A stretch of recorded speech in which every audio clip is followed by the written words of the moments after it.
Demi menutup kekurangan perut dan bertahan hidup di kota besar, saya sendiri pun juga terpaksa harus menyisihkan waktu produktif saya untuk berjualan kue, dan banyak teman-teman saya di dosen-dosen lainnya selama berbulan-bulan tidak dibayarkan gajinya dan sampai harus menarik ojek online.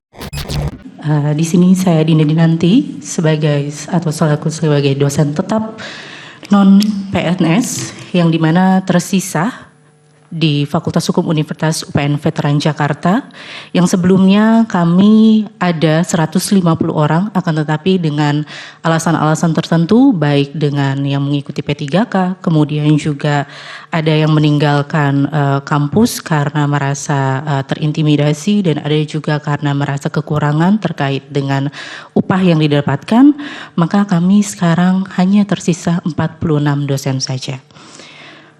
Kehadiran saya di hadapan Yang Mulia di sini bukan hanya sekedar untuk membacakan selembar kertas borang administrasi saja, akan tetapi saya akan menyingkap tabir gelap yang ada di dalam universitas, yang dimana sangat ironis sekali para pencerdas bahkan bangsa justru menjadi korban dari kekerasan finansial, infrastruktur dan sistematik di bawah legitimasi regulasi yang rancu. Perlu diketahui, setiap minggunya saya saat ini mengampus sebanyak 14 SKS, yang dimana ada 3 mata kuliah, kurang lebih mengajar 290 mahasiswa, dan di luar itu pun saya mengabdi untuk kampus saya atau universitas saya, dan dosen-dosen lainnya pun juga sama. Ada yang namanya pengabdian, kemudian penelitian, lalu kita memiliki mahasiswa akademik dan mahasiswa bimbingan skripsi, tesis ataupun disertasi. Dalam hal ini ternyata yang kami alami, keluh kesah, kemudian keringat kami tidak sebanding dengan upah yang kami dapatkan.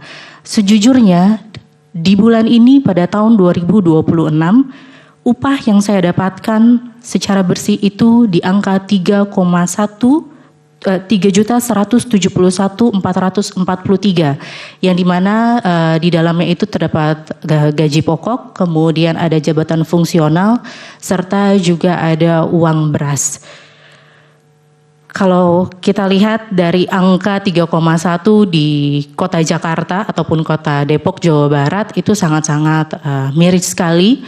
Karena kalau kita lihat dari konsumsi, transportasi, makan, dan lain sebagainya, kebutuhan pokok yang lainnya, itu sangat tidak menutup sama sekali.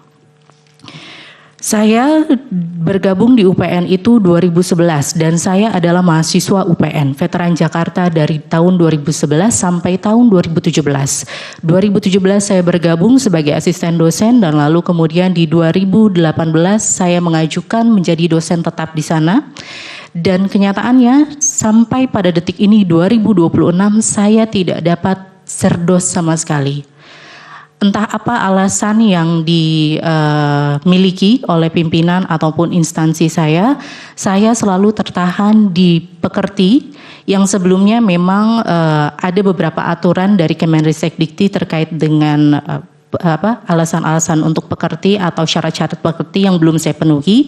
Tetapi ketika aturan tersebut berubah, tetap saja nama saya tidak bisa masuk Pekerti, yang dimana otomatis saya tidak bisa mengikuti sertifikasi dosen. Kalau Bapak Ibu mengetahui, apabila tidak mengikuti sertifikasi dosen, otomatis saya hanya mendapatkan gaji pokok saja. Kemudian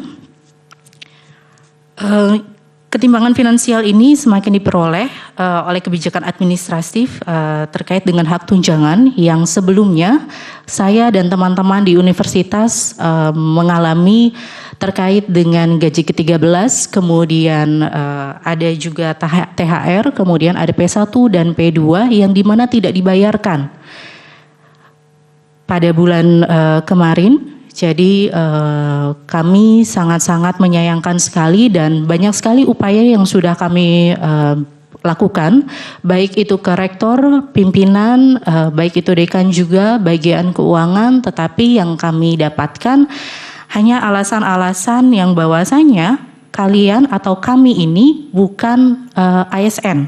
Jadi terkait dengan THR dan juga gaji ke-13 tidak dapat dibayarkan menggunakan rupiah murni APBN, melainkan harus menggunakan dana dari PNBP.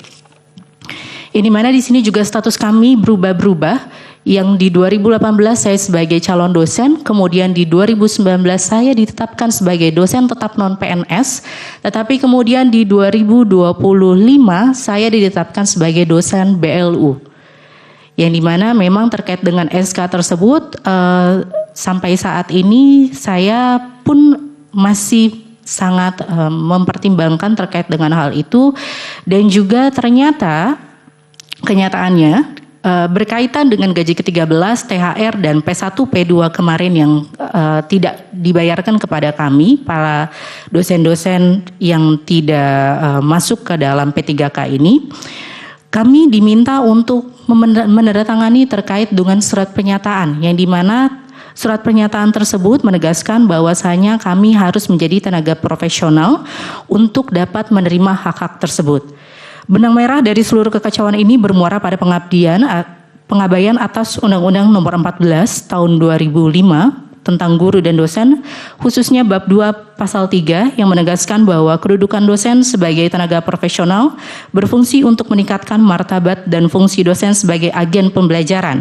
Ketika kami menyurati dan memperingatkan pemimpin mengenai adanya mandat pasal 3 tersebut, pemimpin justru lebih bergeming kembali. Ketika kami membaca poin-poin di dalam surat pernyataan tersebut, kami terkejut dan sangat khawatir. Surat itu sama sekali tidak berbicara mengenai perlindungan, mengenai hak-hak kami, keadilan upah, ataupun kelangsungan masa depan kerja kami. Isinya justru dirancang layaknya rekrutmen baru yang dimana masa kerja kami bertahun-tahun dihanguskan.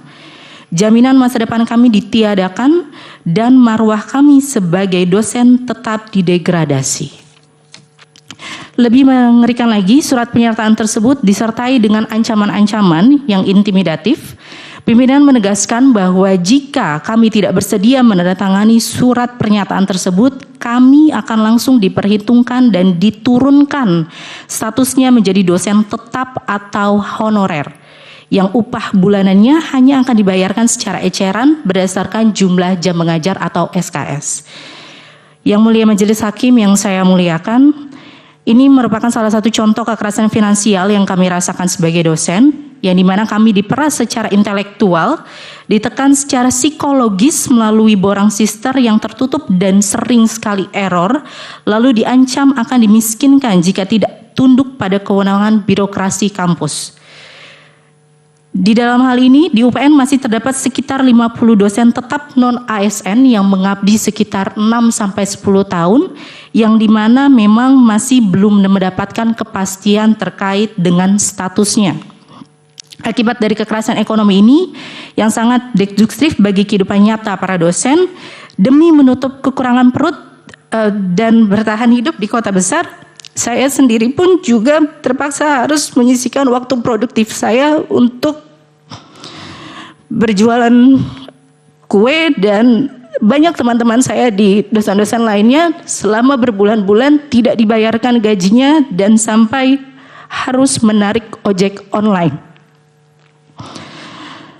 Bagaimana mungkin mutasi ilmu pengetahuan tingkat tinggi bisa berjalan dengan jernih jika fokus pikiran mengajarnya terbagi antara borang administrasi yang politis dan tuntutan perut yang kelaparan. Riset global yang dituntut oleh negara akhirnya runtuh menjadi sekedar produk kejar tayang demi menggugurkan kewajiban borang administrasi. Upaya persuasif audiensi hingga bersurat ke rektorat telah kami tempuh, akan tetapi selalu kandas dengan kalimat penutup, ini merupakan sudah regulasi dari pusat dan kami harus menerima. Oleh karena itu saya meluaskan perjuangan ini secara kolektif bersama Serikat Pekerja Kampus SPK, yang dimana saya akan tutup terkait dengan pernyataan saya berdasarkan seluruh penderitaan dan fakta konkret yang saya jabarkan sebelumnya. Saya mengetuk pintu hati dan kebijaksanaan yang mulia Majelis Hakim Mahkamah Konstitusi. Kami memohon kepastian hukum yang berkeadilan sosioekonomis bagi profesi dosen. Berikanlah tafsir konstitusional yang tegas agar undang-undang guru dan dosen tidak lagi diposisikan lebih rendah atau diabaikan oleh aturan-aturan sektor lainnya.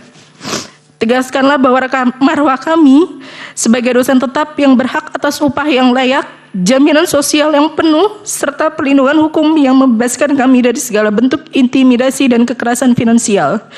Kesejahteraan dosen adalah pensyarat mutlak dan harga mati bagi kemajuan pendidikan tinggi di Indonesia, agar terciptanya kualitas pendidikan tinggi, kualitas riset, presentasi dosen, target Indonesia emas di masa yang akan datang. Sekian pernyataan dari saya, kurang lebihnya mohon maaf. Wassalamualaikum warahmatullahi wabarakatuh. Waalaikumsalam.